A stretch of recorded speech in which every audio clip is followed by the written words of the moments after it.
How to fix bad video card drivers crash in Minecraft on Windows. To fix bad video card drivers crash in Minecraft on Windows, try Method 1. Make Minecraft use the dedicated hardware acceleration, GPU. Method 2. Roll back driver. Method 3. Update.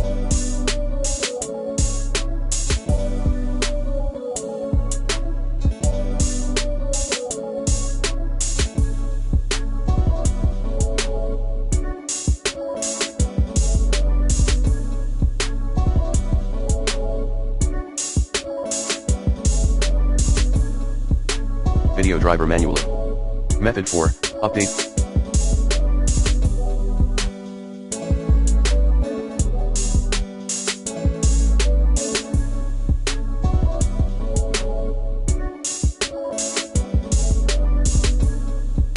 Video card driver using the recommended Avast driver updater in this video guide.